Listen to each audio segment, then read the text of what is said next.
Mr. Thompson had lived in his home for over 40 years. It was a small, unassuming house nestled on a quiet street in a suburban neighborhood. He'd spent decades watching families come and go, seasons change, and time pass with a calmness that only comes from living a life full of routine. Every morning, he would sit on the porch with a cup of coffee, reading the paper and enjoying the stillness. On this particular morning, however, things felt different. It was still early, and the sun was just beginning to peek through the trees, casting a warm glow on his little garden. He had just stepped outside to collect his mail when he noticed a group of officers gathered across the street near his neighbor's house. Their voices were raised, but he couldn't make out the words. It seemed like they were arguing with someone, but the usual calm of the neighborhood was nowhere to be found. Mr. Thompson squinted, trying to make sense of what was happening. The officers were acting with urgency, something he rarely saw in his quiet suburban enclave. At his age, he wasn't one to get involved in neighborhood drama, but something about the scene caught his attention. It didn't sit right with him. It wasn't like this place to have such a commotion. He glanced down at the bundle of letters in his hand and briefly wondered if he should go back inside. But something urged him to stay outside a little longer. The officer's presence made him uneasy, and he felt a need to understand what was going on. The exchange across the street seemed to have escalated. He could hear the shouting more clearly now. Moments passed, but before he could make any sense of it, he heard the unmistakable sound of a police vehicle rolling up his driveway. He turned, surprised. He hadn't expected the officers to be here at his house. What was this all about? He didn't know. But the unease in his stomach only grew as the police car came to a stop at the foot of his driveway. He could see two officers inside. Both looked serious. Without any hesitation, one of the officers got out of the car and began walking toward him. The other officer followed shortly behind. Mr. Thompson stood frozen for a moment, unsure of what was happening. He wasn't doing anything wrong. He was just standing there in his own yard, minding his business.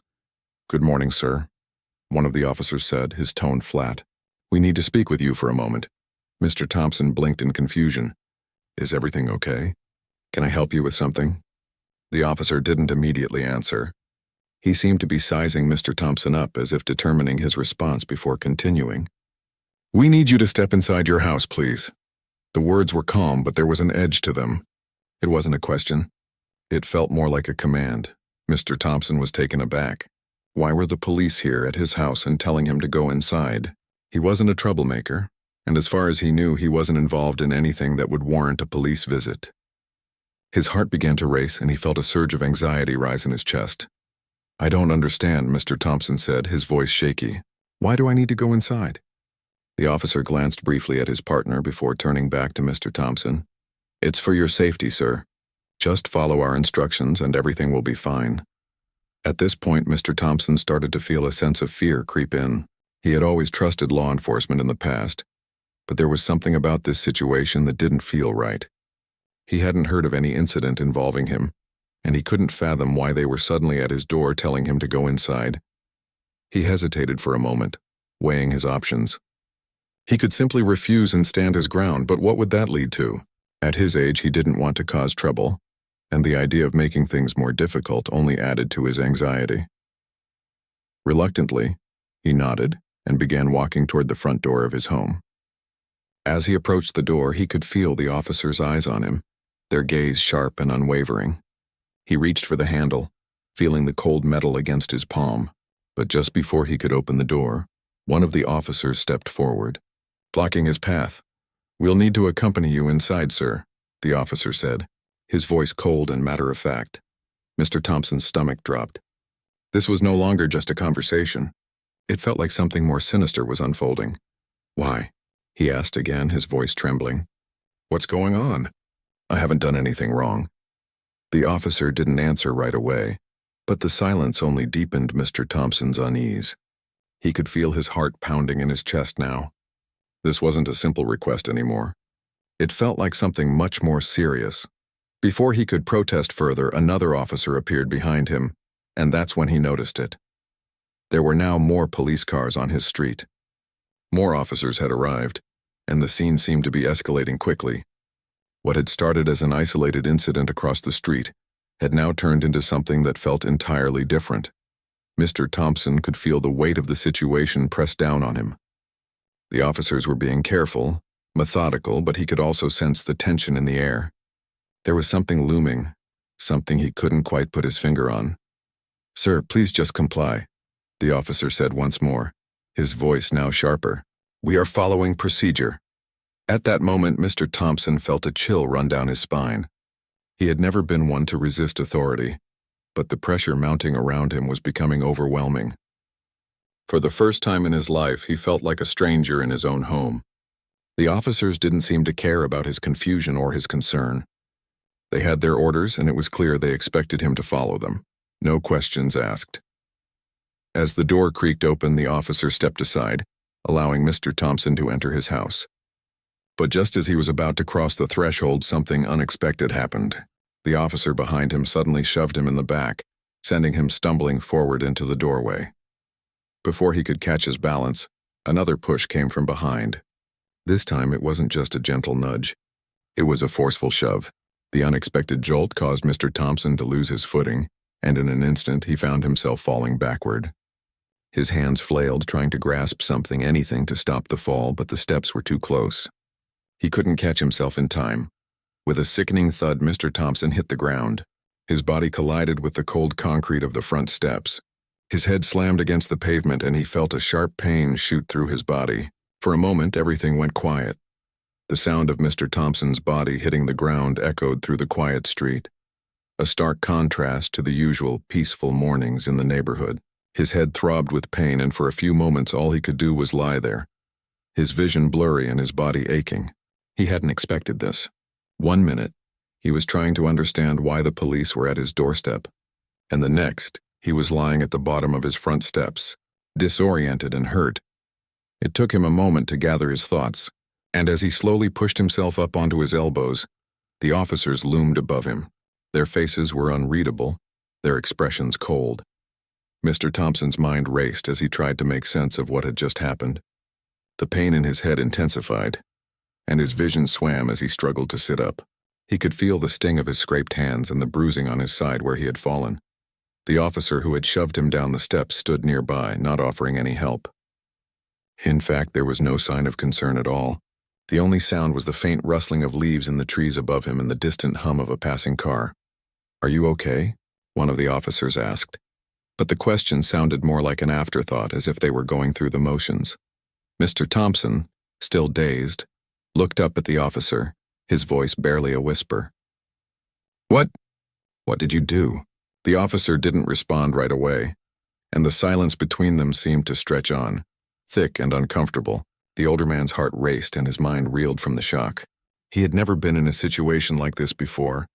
The officer's coldness and lack of empathy were unsettling, and his fear was only growing. He had spent his life respecting the law and had never imagined that he would one day be treated this way, especially not in his own home. A second officer, who had been standing nearby, took a few steps closer. "You need to get up, sir," he said sternly. His tone wasn't harsh, but it wasn't gentle either. It felt as though he was merely telling Mr. Thompson to get back to his feet, as though the fall hadn't even happened. Mr. Thompson, despite the pain in his body, slowly tried to rise. His arms shook with the effort, and he could feel his legs buckling beneath him. His body wasn't as strong as it used to be, and the shock of what had just transpired left him weak. As he finally managed to stand, he stumbled, his legs unsteady. The officer quickly grabbed his arm, helping him steady himself, but there was no warmth in the gesture, just a mechanical, almost robotic touch. "Let's go inside," the officer ordered, his hand still gripping Mr. Thompson's arm firmly. Guiding him toward the front door, Mr. Thompson hesitated, still trying to wrap his head around what had just happened. His heart was pounding and a sense of disbelief washed over him. It was as though everything was happening in slow motion. His knees were shaking, his mind racing, but he couldn't understand why this was happening to him. He had done nothing wrong. He hadn't even been asked to explain himself. It all felt like a terrible dream. As the officer led him back to the door, Mr. Thompson couldn't help but glance back at the street.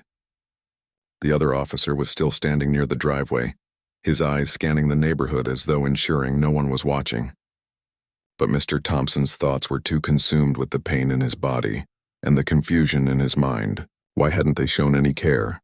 Why hadn't they even apologized? Inside the house, Mr. Thompson slowly lowered himself onto the couch, his body aching with every movement. He felt like he had just been through some sort of nightmare, and the worst part was that it felt all too real. The officers didn't seem to care that he was in pain. They hadn't even checked if he was okay. It was as though he was just another task to check off their list. The officer who had been guiding him inside stood in the doorway, arms crossed, eyes never leaving Mr. Thompson. The silence in the room was thick, and the tension was palpable. The older man could barely bring himself to speak, his voice still shaky from the fall. "Why did you push me?" he asked quietly, his voice trembling. "What did I do?" The officer looked at him for a moment before answering. "We're just following protocol, sir. There's nothing personal here. Nothing personal." The words hit Mr. Thompson like a slap to the face. It wasn't personal? How could it not be? His body still ached from the fall, and the confusion in his heart only deepened. They had pushed him down the stairs. They had treated him like a criminal. And for what? What had he done to deserve this? "I don't understand," Mr. Thompson said, his voice barely audible. "I've lived here for years. I've never caused trouble." The officer didn't respond immediately. Instead, he seemed to study Mr. Thompson for a moment, his gaze hard and unyielding. "We're not here to explain ourselves, sir. We're here to do our job. We don't need to justify our actions." The coldness of the officer's words sent a shiver down Mr. Thompson's spine. The lack of empathy, the utter disregard for his well-being, it was all too much. He had never imagined that something like this could happen to him. He had always felt safe in his community, and yet now everything felt different. It felt like the world had turned upside down in an instant. Mr. Thompson tried to steady his breath, still overwhelmed by the whirlwind of emotions inside him. He felt angry, confused, and most of all helpless. He had no idea why the officers had shown up at his house in the first place. The lack of answers was maddening. "Can I at least know what's going on?" Mr. Thompson asked, his voice strained. He was trying to keep his composure, but it was becoming more difficult with each passing second. The officer stood motionless in the doorway, looking at him without a hint of sympathy. "We'll tell you everything soon enough, but right now we need you to stay inside and remain calm." Remain calm? Mr. Thompson's mind swirled with confusion. How could he remain calm when everything felt so wrong? When his body hurt and his mind couldn't make sense of what was happening to him? His sense of reality seemed to be slipping through his fingers like sand in the wind. There was a long pause before the officer spoke again. "We're waiting for backup. Just stay here." The officer's words were chilling in their finality. It was clear that whatever was happening wasn't over. But what could it all mean? Why was he involved? Why had the officers treated him like this? Mr. Thompson felt trapped in his own home, unable to make sense of the chaos unfolding around him. The silence in the room pressed in on him, and the uncertainty of the situation only grew heavier. The world outside seemed to have disappeared, leaving only the cold, sterile presence of the officers and the unanswered questions swirling in his mind.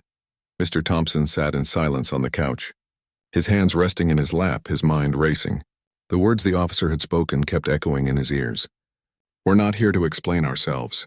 Just stay here." What was going on? What had he done to deserve being treated this way?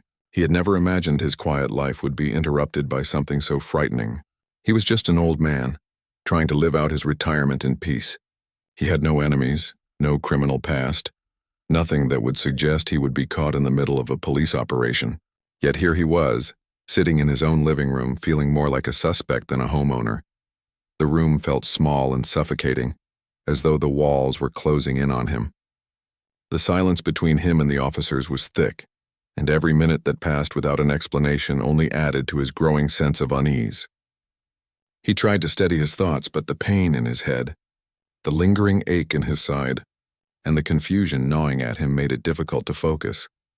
Every time he tried to make sense of the situation, he came up empty. Why had they come to his house? Why had they treated him like this? He had no answers, only more questions. After what felt like hours, one of the officers finally spoke again, breaking the silence. "We're still waiting for backup," he said in the same flat tone as before. "You need to remain inside until we get further instructions." Mr. Thompson nodded, though it hardly seemed to matter. He didn't feel in control of the situation at all. He had spent most of his life trying to stay out of trouble, trying to be a good neighbor, a good citizen. He had never been involved in anything that would bring the police to his door. And yet here he was, helpless as the officers in his home treated him as if he were the one who had done something wrong. Minutes passed, or maybe it was longer. Time seemed to blur. Mr. Thompson could barely keep track of it. He sat with his hands in his lap, his thoughts clouded with confusion and frustration. He wanted answers, but the officers didn't seem to be in any hurry to give him any. They stood watch, their eyes never leaving him, their presence constant and suffocating. His mind wandered to the neighbors. Surely someone had seen what had happened. He had heard the sound of his body hitting the ground, and he could only imagine what the other residents of the street must be thinking. Were they concerned? Were they calling for help? Or had they all just turned a blind eye, assuming that whatever was happening was something Mr. Thompson deserved? A soft knock on the door pulled him out of his thoughts. He hadn't expected anyone else, but as the officer walked over to answer it, Mr. Thompson heard the sound of more footsteps entering the house. Backup, no doubt. The additional officers arrived without ceremony, their uniforms crisp and impersonal as they moved through the living room. It felt like a military operation with the older man as the target. One of the new officers approached Mr. Thompson, his face grim. "How are you feeling, sir?" he asked. Though his voice was distant, lacking any real concern, Mr. Thompson was surprised by the question. How was he feeling? In pain, confused, terrified, but he didn't know how to express all of that. How could he explain to this officer that he wasn't just physically hurt, but emotionally shaken? He had been pushed down his own front steps. His body had been thrown to the ground, and not a single officer had shown any compassion or tried to explain why it had happened. No one had even bothered to check on him until now when backup had arrived. I'm fine," he said, his voice tight. He didn't want to appear weak, though it was becoming harder to hide the fear and uncertainty gnawing at him. "What's going on? Why are you here?" The officer didn't immediately answer, instead giving a quick glance at his fellow officers before turning back to Mr. Thompson. "Sir, we're going to need you to remain calm. There are procedures we need to follow." Procedures. It was all about procedures. Mr. Thompson couldn't help but feel like he was caught in some bureaucratic machine that didn't care about him as a person. He was just a name on a list, a task to be completed. His thoughts were interrupted again by the sound of the front door opening. Another officer stepped inside, followed by someone wearing plain clothes. Mr. Thompson had never seen this man before, but the way he walked, with an air of authority and purpose, told him that he wasn't just another officer. This man seemed different. The plainclothes man took a few steps into the living room and stopped in front of Mr. Thompson. He was younger than the officers who had first arrived, perhaps in his mid-30s, with sharp eyes and a serious expression. He didn't look at Mr. Thompson with the same cold indifference as the others. There was something more human in his gaze, though Mr. Thompson couldn't quite put his finger on it. "Mr. Thompson, I'm Detective Davis," the man said, his voice calm and measured. "I understand that this situation is confusing for you, and I'd like to offer an explanation." Mr. Thompson's heart skipped a beat. Finally, an explanation. He had been waiting for this moment, hoping someone would finally tell him what was happening, why the police had shown up at his door, and why they had treated him like this. "I don't understand," Mr. Thompson said, his voice shaky. "Why did they push me? I haven't done anything wrong." Detective Davis nodded, his expression softening just a little. "I know you're upset and you have every right to be, but we have reason to believe that there's been a misunderstanding. The officers who arrived earlier were acting on a tip about suspicious activity in the neighborhood. It seems they mistook you for someone else. I apologize for what happened. Mistaken identity." The words hung in the air, heavy and disorienting. Mr. Thompson could hardly believe what he was hearing. How could they have made such a mistake? He was an elderly man living alone, far removed from anything that could be considered suspicious. He had no criminal history, no reason to attract the attention of law enforcement. How could they mistake me for someone else? Mr. Thompson asked, still struggling to wrap his mind around the explanation. Detective Davis sighed.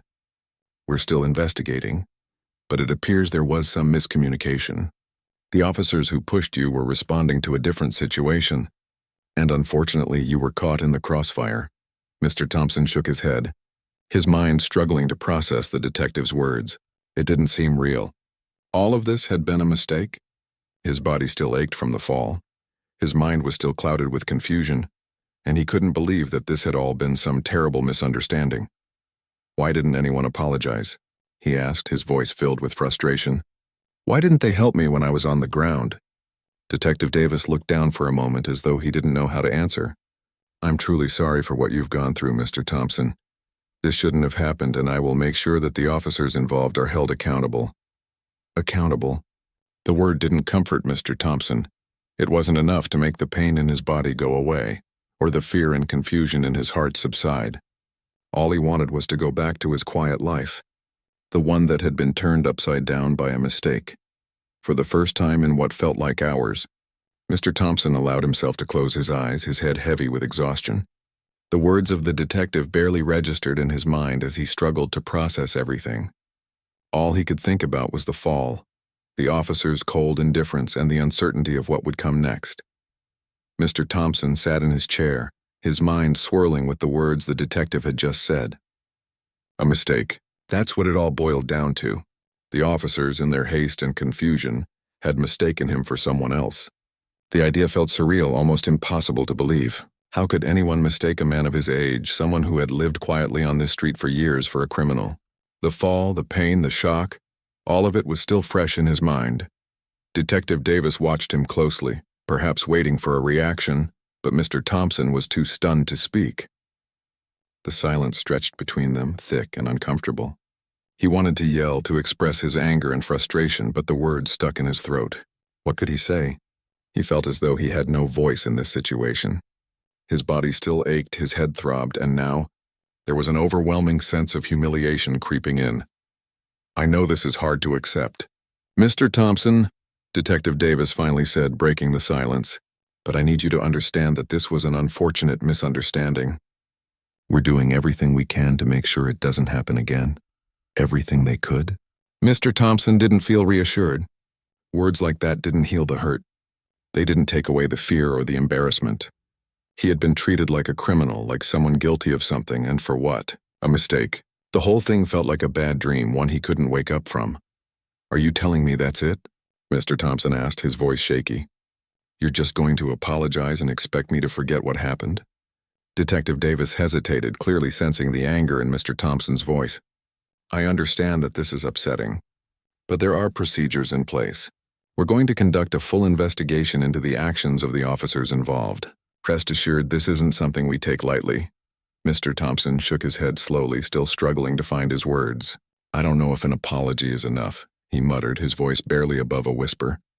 He didn't know what he expected. He wasn't sure anything could make up for what had happened. The officers had come into his home, pushed him down the steps, and treated him like he was a criminal. An apology wasn't going to change that. It wouldn't take away the fear that had settled in his chest or the ache in his body. "I just want to understand why this happened," he continued, his voice growing stronger despite the tremble in his hands. "What do you mean by a mistake? Who are you looking for, and why was I caught in the middle of this?" Detective Davis sighed, as though he knew this wasn't going to be an easy conversation. "We're still gathering information. The officers who arrived at your home were responding to a report of suspicious activity in the neighborhood. We believe they were looking for someone, but the details are still unclear. It seems they thought you were involved in something, but that's not the case." Mr. Thompson felt his stomach tighten. Suspicious activity? He had never been involved in anything like that. He had lived here for years quietly, without ever causing a stir. He wasn't a threat to anyone. The thought that the officers had mistaken him for someone involved in something criminal made his blood run cold. "You don't know who they were looking for, do you?" Mr. Thompson asked, his voice low, a hint of frustration creeping in. "You don't even know what was going on, and you're telling me it was a mistake?" Detective Davis met his gaze. "I'm not going to lie to you, Mr. Thompson. We don't have all the answers right now, but we're working to figure this out. It's going to take some time." Time. That word rang in Mr. Thompson's ears, and it only deepened the pit in his stomach. How much time would it take for him to feel safe again? How long would it be before the embarrassment and the anger faded away? He had never imagined something like this would happen in his quiet neighborhood, not in a million years. As the minutes passed, Mr. Thompson could feel the weight of the situation pressing down on him.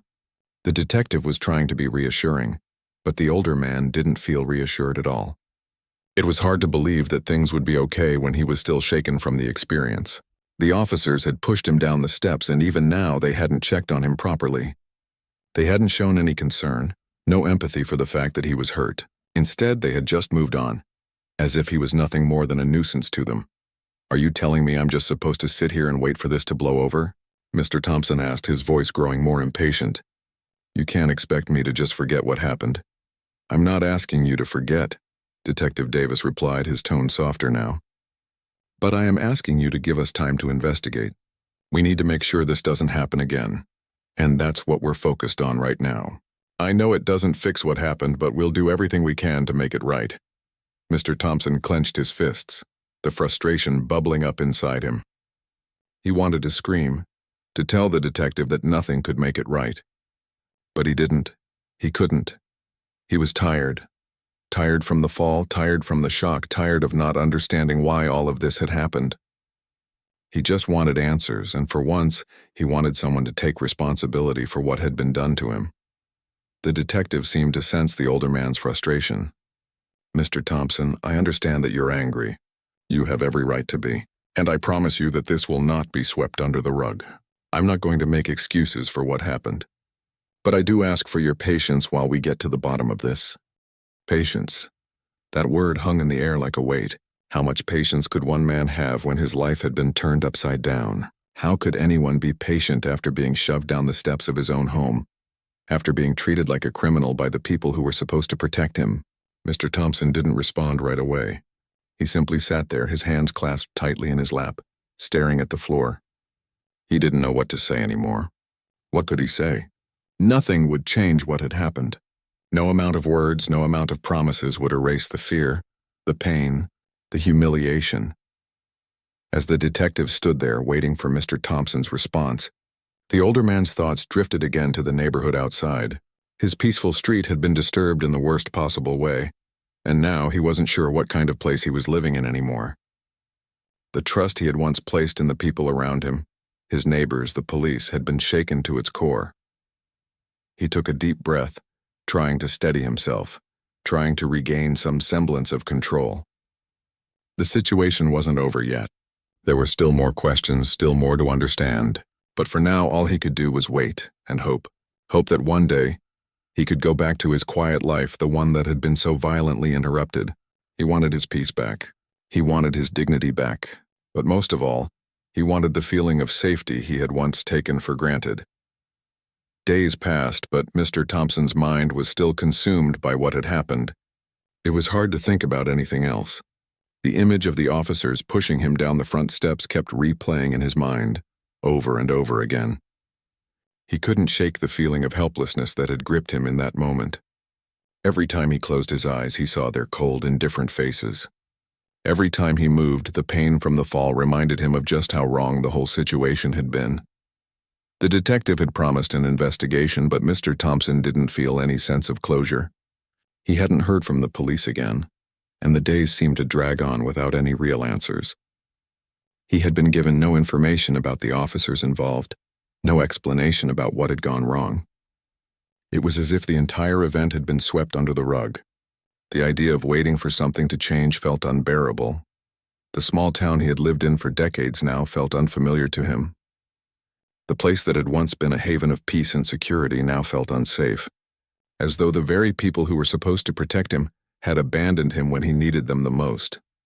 Mr. Thompson couldn't help but feel betrayed. He had lived here his entire life, had built his home on this street, but now it felt like everything he had known was slipping away. One afternoon, as he sat on his porch, looking out at the street, he saw a familiar face. It was one of his neighbors, Mrs. Clark, an elderly woman who lived a few houses down. She had always been friendly, stopping by every now and then for a chat. Mr. Thompson had always appreciated those small moments of connection. But today, as he saw her walking toward him, he didn't know what to expect. She stopped at the foot of his steps and looked at him with concern in her eyes. "Are you okay, dear?" she asked softly, her voice full of empathy. Mr. Thompson didn't know how to answer. He wasn't okay, not by a long shot, but he didn't want to burden her with his troubles. "I'm getting by," he said, forcing a smile that didn't quite reach his eyes. Mrs. Clark studied him for a moment before sitting down on the step beside him. "You don't look all right," she said gently. "I've heard things, you know. People are talking. Some are saying the police were out of line with you. That wasn't right. What happened?" Mr. Thompson felt a knot tighten in his chest. He had been avoiding talking to anyone about what had happened.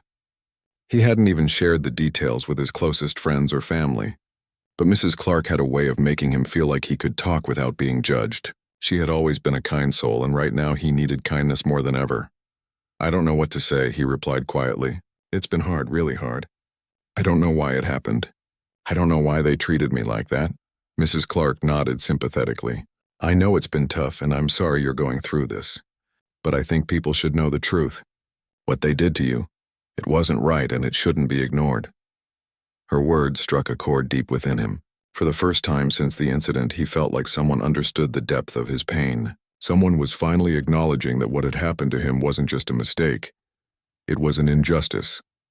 "I don't want to cause trouble," Mr. Thompson said slowly. "I just want it to go away. I want to go back to my life. I don't want to be the center of attention." Mrs. Clark shook her head. "You're not causing trouble by standing up for yourself. The police need to be held accountable for what they did. If people stay quiet about it, it'll just keep happening. Someone needs to speak up." Her words lingered in the air, and for the first time Mr. Thompson began to see things from a different perspective. Perhaps staying silent wouldn't make it go away. Maybe it would only make him feel more powerless. If the officers didn't face any consequences for their actions, what would stop them from treating someone else the same way? He didn't want that to happen. Not to anyone. And if he didn't speak up, who would? The next day, after much contemplation, Mr. Thompson made the difficult decision to take action. He called the local news station, explaining the situation and asking if they would be willing to investigate what had happened. He had no idea how things would unfold, but he knew he couldn't stay silent any longer. His voice mattered even if he was just one person. If he could prevent this from happening to someone else, then maybe it would be worth the discomfort. The following week, a reporter arrived at Mr. Thompson's home. She was kind and respectful, listening intently as he recounted the events of that day. She asked detailed questions, wanting to understand everything from the moment the officers arrived at his house to the time he was left alone, bruised and confused in his living room. Mr. Thompson told her everything: the push down the steps, the pain, the silence, the lack of answers. It felt strange to relive it all, but in some way it was also freeing. For once, he wasn't carrying this burden alone. The reporter assured him that the story would be investigated, that they would look into what had happened and why. She said she would follow up with the police department, speak to witnesses, and gather as much information as she could. Mr. Thompson wasn't sure what to expect, but he felt a small sense of relief. For the first time in weeks, he felt like he wasn't powerless. He had taken the first step toward justice. A few days later, the story aired on the local news. It wasn't the biggest story in town, but it made an impact. People were talking. Some were outraged that a senior citizen had been treated so violently, while others were skeptical of the details. But it didn't matter what people thought. What mattered was that the truth was out there. The officers who had pushed him down the steps couldn't hide behind their badges anymore. Their actions had been exposed, and now there would be consequences. In the weeks that followed, Mr. Thompson received more visits from reporters, neighbors, and even a lawyer. He was asked to attend a public hearing where he would be able to share his story in front of the community. At first, he hesitated. The thought of speaking in front of so many people made him feel anxious, but as time passed, he realized that he had a responsibility. Not just to himself, but to others who might one day find themselves in a similar situation. The hearing was held in a small auditorium, and as Mr. Thompson took the stand, he could feel his heart pounding in his chest. But when he looked out at the crowd, he saw more than just strangers. He saw his neighbors, the people he had lived alongside for years, people who had listened to his story, who had supported him and who had believed in him. He spoke clearly, his voice steady as he shared the details of what had happened.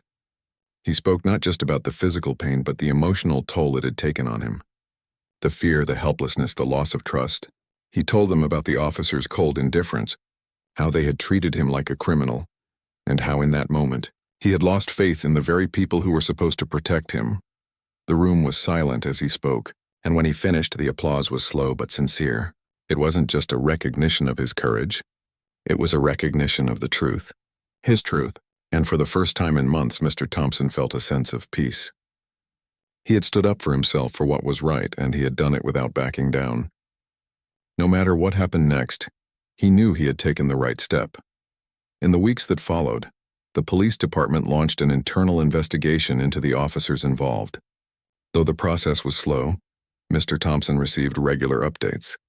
Ultimately, the officers were disciplined for their actions. It wasn't a perfect resolution, but it was something, and for Mr. Thompson, it was enough. He had faced his fears, stood tall, and had his voice heard. As he sat back on his porch one evening watching the sunset, Mr. Thompson felt a quiet sense of relief. He had fought for his dignity, and in doing so he had regained something he had thought lost forever, his sense of justice. His life was still far from perfect, but in the small moments of peace he had fought so hard for, he knew he had made a difference.